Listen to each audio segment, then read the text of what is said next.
po, I am Jaira S. Aquino and I am from Manuel A. Rojas High School and I am the representative of the National Capital Region for the PICA-G Online Awitan.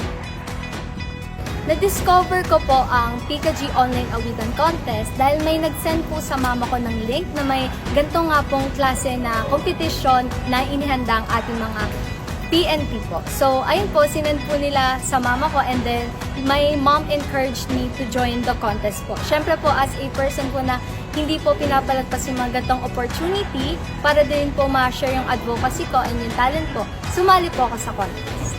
Marami po akong nasalihan na contest from inside school po and outside school and I joined din po sa mga national TV po na competition like Tawag ng Tanghalan po and Itbulaga po.